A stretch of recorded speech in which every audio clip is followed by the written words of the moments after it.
الحمد لله والصلاة والسلام على رسول الله. السلام عليكم ورحمة الله وبركاته. صباح wanaagsan dadka Soomaaliyeed meel kasto ay joogaan waxaan rabaa inaan u sheego waxaan joogaa hotel Maida waxa halkan degan madaxda murashaxiinta doorashada 2021 ee madaxweynenimada qaar kamid ah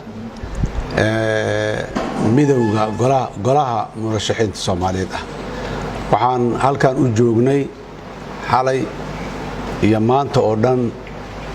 qabanqaabada iyo u diyaar garowga banaanbaxa balaaran banaanbaxa nabadeed ee biri inuu ka dhaca ay ahayd taalada daljirka Daasoon arna banaanbaxi waa sidiisii waxba iskama bedelin waxa ku soo kordhay oo kaliya caawa in ay ciidamadii dawladda ay soo weeraraan barxadii banaanbaxa lagu qabanayay hotelkii aan deganayn iyo ereydii oo dhan inay soo weeraraan ay ku soo weerareen baabuurtii qafilneed ee beebaha ahayd ee ciidanka xoogga dalka Soomaaliyeed waa nasiib darro weyn in baabuurtii iyo qalabkii iyo hubkii loogu talagalay in lagu la diriiro cadowga al-shabaab goob shacab Soomaaliyeed oo rayada biri inay ku soo bandhigaan ra'yigooda ay rabeen in caawa lagu soo weeraro oo security lagu kala eriyo oo madaxdii lagu handado oo dadkii hordhaca ahaa ee soo hormaraya meesha imaanayay lagu kala eriyo xabada lagu rido sidoo kale hotelkan deganahay waa soo weerartay dawladdu ciidamadeena amniga security hotelka ilaalinayayna waa la soo weeraray qaarna waa la dhaawacay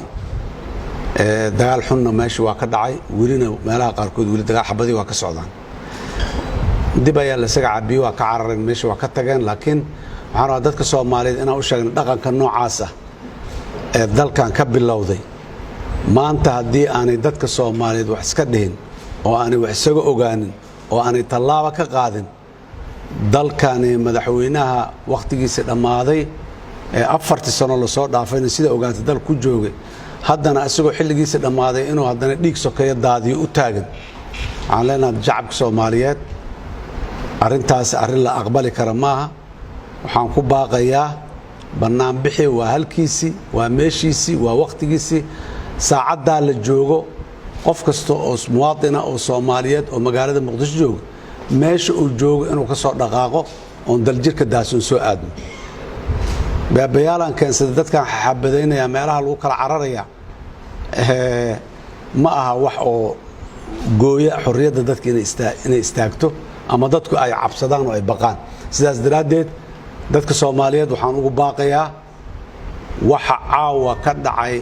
daljirka Daasoon iyo hotel Maida waa fool xumo tii ugu xumeed waa weerar lagu soo qaaday ma aha niman madaxa iyo meel banaane waa weerar lagu soo qaaday dawladnimada Soomaaliya dimuqraadiyadda Soomaaliya xurriyadda shakhsiga Soomaaliga ah oo la rabo in hadda loo bilaabo qarniga 21aad dictatoriyad iyo caburis iyo qasab iyo maxaan ku raadayay adoonsi loo bilaabo ay tahay ma aqbali karnaan leenahay